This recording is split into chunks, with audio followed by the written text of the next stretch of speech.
हे दोस्तों, आज हम अरिथमेटिक प्रोग्रेशन कर रहे हैं ऐसे कि आपको ईजीएस्ट तरीके से समझ में आ जाए एपी का बेसिक कॉन्सेप्ट्स।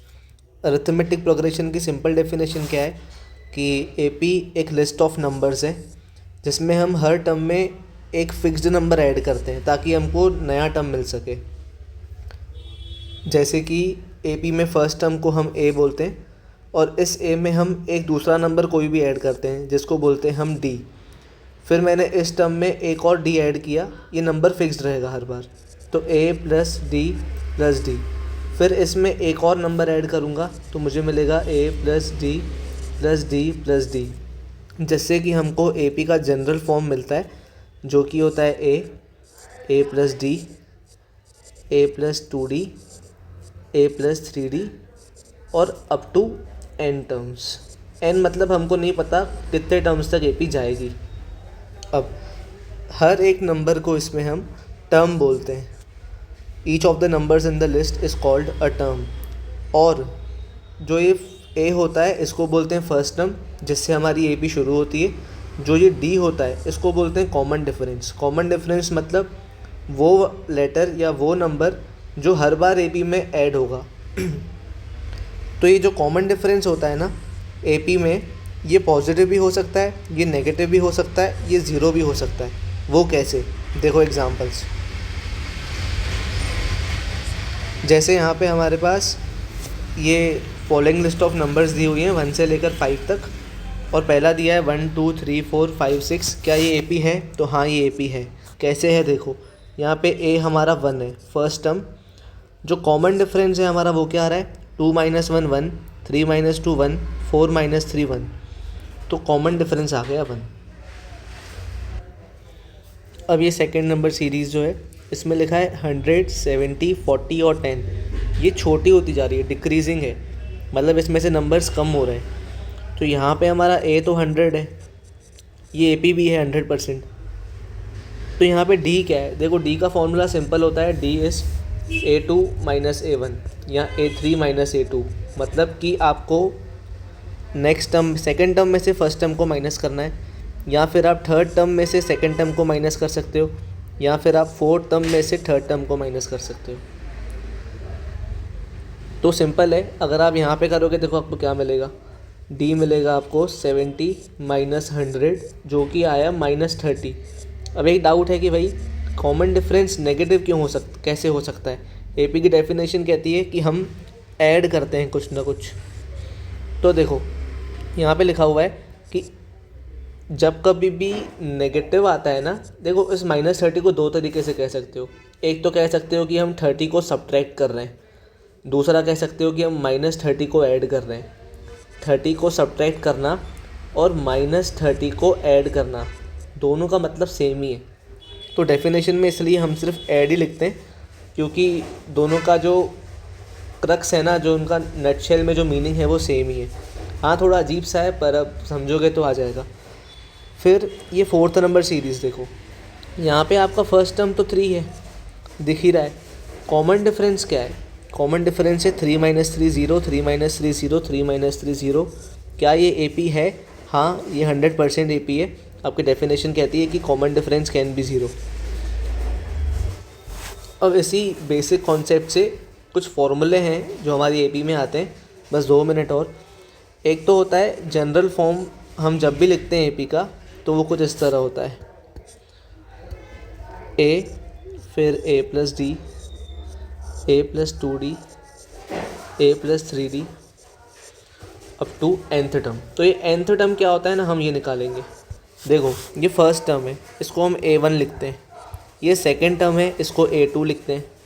ये थर्ड टर्म है, इसको A3 लिखते हैं। ये फोर्थ टर्म है, इसको A4 लिखते हैं। तो लॉजिक के हिसाब से nth टर्म क्या होना चाहिए? n मतलब नंबर ऑफ टर्म्स, कितने भी हो सकते हैं। देखो यहाँ पे 2 है तो यहाँ पे 1 है, यहाँ पे 3 है तो यहाँ पे 2 है, यहाँ पे 4 है तो यहाँ पे 3 है।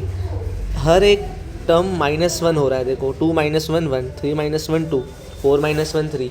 तो nth टर्म का फॉर्मूला क्या होता है? a प्लस तो देखो सब में ही आ रहा है, n - 1, ये -1 यहाँ पे, और d।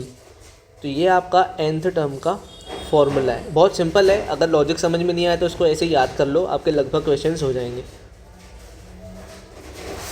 फिर ए पी ना दो टाइप की होती है, एक होती है फाइनाइट, एक होती है इनफाइनाइट। फाइनाइट देखो, इनफाइनाइट का मतलब होता है अनलिमिटेड, तो फाइनाइट का मतलब होता है लिमिटेड। जिस भी ए पी में लास्ट टर्म दिया होगा उसको फाइनाइट बोलते हैं, जिस भी ए पी में लास्ट टर्म नहीं दिया हो उसको इनफाइनाइट कहते हैं। देखो ये फाइनाइट है ना, तो इसमें लास्ट टर्म हमारा 10 है, इनफाइनाइट में कोई लास्ट टर्म नहीं दिया हुआ है, तो बस इनका बेसिक डिफरेंस यही है। एक और चीज़ कि जब फाइनाइट एपी का जो लास्ट टर्म होता है ना उसको हम एल से डिनोट करते हैं, एल मतलब लास्ट टर्म, और इसका फॉर्मूला भी सेम होता है, L equals to A plus N minus 1 D. ठीक है, इनफाइनाइट सीरीज़ में वो nth टर्म कहलाया जाता है और फाइनाइट सीरीज़ में वो एल कहलाया जाता है। अब एक लास्ट फार्मूला है हमारी एपी में, वो है sum of terms of N AP, कि सीरीज़ में जितने भी टर्म्स हैं उनका सम क्या है, उन सबको ऐड करने पे क्या मिलेगा। तो उसका फॉर्मूला सिंपल है, हाँ याद करना पड़ता है, n/2, इसको ऐसे n से लिखते हैं sum of the n terms, n/2 फिर 2a प्लस n माइनस 1 डी। इसको सिंपल याद कर लीजिए, इसका लॉजिक समझना, फॉर्मूले समझने की दिक्कत नहीं है। और इसी से एक फार्मूला डिराइव होता है दूसरा, जो कि होता है Sn इक्वल्स टू n/2। देखो मैं इस 2a को ना दो तरीके से लिख रहा हूँ, ऐसे लिख रहा हूँ a प्लस ए, तो ये 2a ही होगा, प्लस n माइनस 1 डी। अब ये a plus n minus 1 D जो है ना, ये हमने ऊपर पढ़ा था, इसको an बोलते हैं। तो हमारा दूसरा फार्मूला क्या है, Sn equals to n/2 a plus इस पर्टिकुलर की जगह पे an आ गया। तो अगर आपको nth टर्म दिया हुआ, आपको नंबर ऑफ़ टर्म्स दिए हों, तो आप सम ऑफ टर्म्स निकाल सकते हो। आप क्वेश्चंस करोगे तो आपको और अच्छे से समझ में आएगा कि ये एग्जैक्टली कैसे होते हैं। तो एक तो आपका ये वाला फार्मूला बहुत ज़रूरी है, और फिर आपका ये वाला फार्मूला बहुत ज़रूरी है। अच्छा, एक बेसिक डिफरेंस बताता हूँ जो मेरे को भी कन्फ्यूज होता था जब मैं स्कूल में था, कि an और Sn के बीच में फ़र्क क्या होता है। तो an और Sn के बीच में सिंपल देखो, मैं AP से बताता हूँ। समझो ये एक AP दी हुई है हमको, ठीक है, 1 2 3 4 5 और इनफाइनाइट सीरीज़ है। हमको दिया हुआ है n5 है, और हमको अब a5 निकालना है और हमको s5 निकालना है। मैं फ़र्क समझा रहा हूँ दोनों में होता क्या है। तो इस पर्टिकुलर सीरीज़ में जब भी क्वेश्चन AP का होना, सबसे पहले कॉमन डिफरेंस लिखते हैं, सबसे पहले फर्स्ट टर्म लिखते हैं, फिर कॉमन डिफरेंस लिखते हैं। यहाँ पे कॉमन डिफरेंस 2 - 1 3 - 2 सब 1 ही है। और फिर जो हमको क्वेश्चन में n दिया हो, अगर हमारे पास ये तीन चीज़ें हैं तो हम लगभग क्वेश्चन सॉल्व कर सकते हैं। अक्सर क्या होता है, वो हमको इन दोनों में से एक चीज़ दे देता है और बोलता है कि, और इन तीनों में से कोई दो चीज़ देगा, और जो नहीं देगा वो बोलेगा निकालो। AP के लगभग क्वेश्चन ऐसे ही होते हैं, सिवाय थोड़े वर्ड प्रॉब्लम से, मिसलेनियस वाले।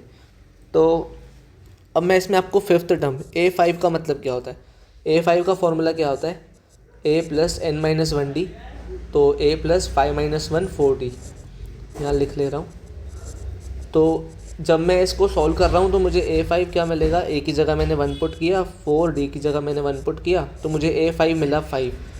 a5 का मतलब होता है इस पर्टिकुलर AP में फिफ्थ टर्म कौन सा होगा। तो ये फर्स्ट है, ये सेकंड है, ये थर्ड, फोर्थ, फिफ्थ। हमारा फिफ्थ टर्म क्या आया, 5। देखो ये फिफ्थ टर्म हमारा 5 आया। पर S5 का मतलब क्या होता है, ये S5 थोड़ा समझना, सम ऑफ 5 टर्म्स, इसमें लगभग उलझते हैं सब। सम ऑफ 5 टर्म्स मतलब जब मैं इसमें फार्मूला लगाऊंगा, देखो S5 का फार्मूला होता है, Sn का फार्मूला होता है n/2। इसको अगर आप लिखोगे ना 5-10 बार तो आपको याद हो जाएगा, 2a plus n minus 1 D. तो n की जगह पे आ जाएगा 5, क्योंकि नंबर ऑफ टर्म्स 5 दिए हुए हैं। 2a की जगह पे आ जाएगा 1, फिर 5 - 1 4, और d की जगह पे आ जाएगा 1। तो ये हो जाएगा 5/2, 2 + 4 जो कि है 6, तो मुझे मिलेगा 5 6 2। ये ब्रैकेट का मतलब मल्टीप्लिकेशन होता है। तो 2 से 3 बार काटा तो मुझे मिला 5 3 से 15। 15 का मतलब है कि अगर मैं फर्स्ट से लेकर फिफ्थ तक जितने भी टर्म्स हैं उन सबको ऐड करूँगा तो मुझे 15 मिलना चाहिए। देखो 5 + 4 9 + 3 12 + 2 14 + 1 15। तो मैं जब इन सबको ऐड कर रहा हूँ तो मेरे को 15 मिल रहा है, और वही मेरे को Sn निकाल के आया। ये पर्टिकुलरली कंप्लीट क्रक्स मैंने बता दिया आपको AP का। आपके लगभग क्वेश्चंस इससे हो जाएंगे। अगर आपको इसके बाद भी कोई डाउट है तो आप मेरे को इस इंस्टाग्राम पेज पे DM कर सकते हो। और अगर आपको वीडियो अच्छी लग रही है तो प्लीज़ लाइक, सब्सक्राइब और शेयर कर दीजिएगा। Thank you very much.